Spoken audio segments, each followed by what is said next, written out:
Hi everybody, welcome back to my channel.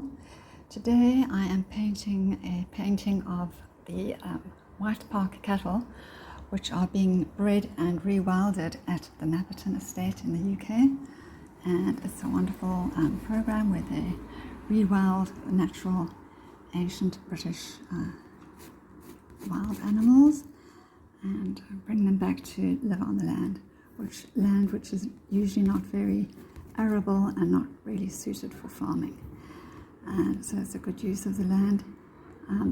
I have sketched, as you can see, some sketches from some photos I've seen on Google, but none of them had exactly what I wanted, so I've had to combine different parts from the different animals, and it's very difficult sketching with the camera in one hand. So this, I won't be showing you much of what I'm doing, but just briefly to give you an idea. So I wanted this one cow to be the center focus, and then the calf to be below him, and then the bull on the side.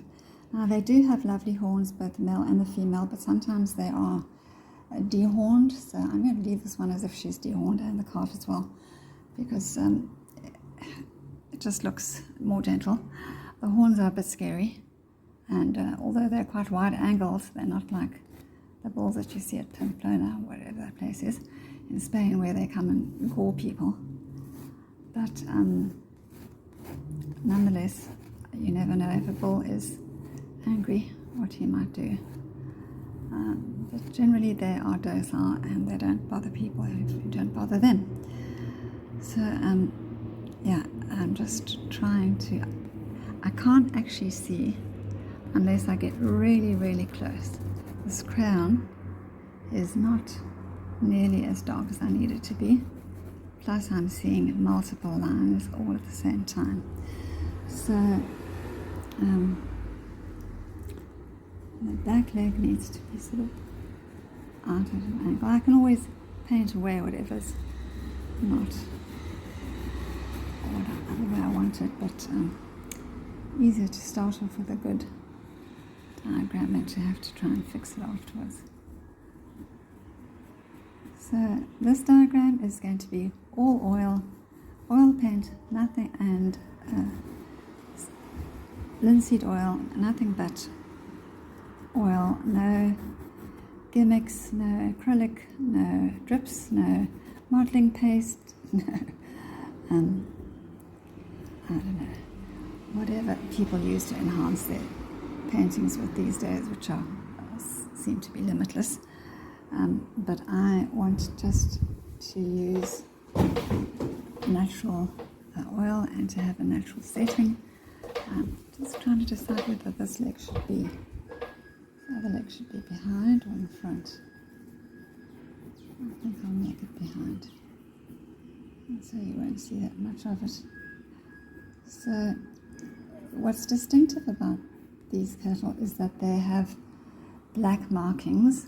They're white cattle, but they have black markings on their ears, on their hoofs, on their noses, on their eyes, on their tails, on their udders. So that's what you'll see me doing. So I'll bring you back when I have more to show. There are not that many clear photos of white park cattle on the internet, and I couldn't find any anatomical drawings of them. And many of the photos didn't show the tail, didn't show the hoofs because they're in the grass. It seems the ears are actually below the horns, but it depends on the angle of the bull, or the cow. If she's sort of turned her face sideways, they may be behind, they may be below the horns. So I'll see once I get to painting what looks like what. Many of the photos I've seen, the ears are below the horns, but if the head is really low down, then they may appear behind them, because these horns can come forward like that if the head is down, if they're eating, or they can be sideways and they can be quite long and elegant. So hopefully this will be covered up by the paint. I'm going to, this one I did differently. This one I seem to get right, but whether I'll actually see it once I start putting paint on is another matter. So this one I put on the calf, I put little buds of horns. Now they do get disbudded, apparently they can get disbudded between 2 and 4 months old. And they do serve a purpose for the cows. They help to scratch themselves and to defend against other animals, but at the same time they're dangerous to the farmers who work with them. So I guess each farmer will decide on his own what he's going to do with his cows. But the ones I saw at Mapperton seemed, some of them I could see horns, some of them I couldn't. So whether the buds were there behind the ears or not, I don't know, but I really couldn't see in the photos. And others I saw small horns coming sort of just on the top, not long horns like that, just reaching sideways. But I decided to leave them off this one and just leave them on the bull. So the other two don't look quite so fierce. They are very docile cows, and I think they have the most lovely, affectionate faces. I mean, that could just be me, but I think that is their nature. And obviously they can be skittish if they're in some way scared or made nervous by humans coming near them. But if they are used to people working with them, then they probably are fine.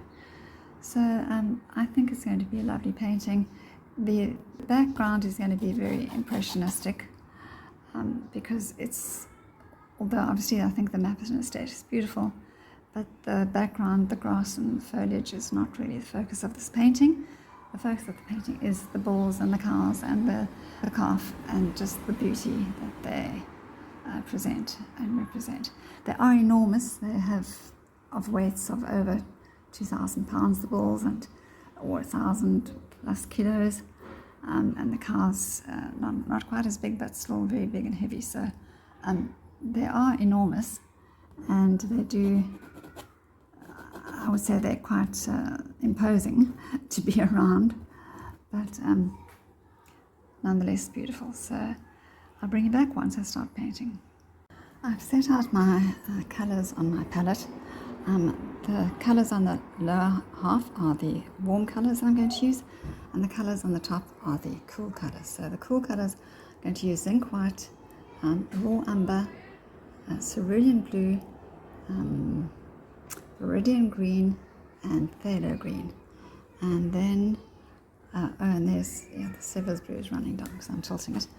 And on the bottom I'm using titanium white, sap green, burnt sienna, and burnt umber. So these are the warm colours on the bottom. So the warm colours you want in the foreground and the cool colours in the background. So I'm starting to paint the cows with a mixture of burnt umber and white, just so I can see them. Later on I will paint away the mixture and cover it with white. So obviously leaving some shadows for the background to show through, but just to get the paint on, because this is basically my underpainting, just blocking in as best I can. And so I decided it's best to use the actual colours and not to have a background, because if I used, say, Naples yellow tinted with white, then that would be a warm colour all the way through, and then I might not be able to get rid of that where I want to be cool colour, because I do want to make the distinction, because I want the cows to be really in the foreground and the rest to just be very much in the background. Even so, there will be some green in the cows as well, maybe some burnt sienna, so some texture just by the way I'm painting. I'll bring you back when I have more to show. I've blocked in the cows, and I did that with a mixture of the burnt umber and the titanium white, and then on top of that I added a little bit of sap green mixed with white, just to bring in some variety into their colour. And from the photos I've looked at, they do look white with tinges of green here and there, so I'll see how that works out.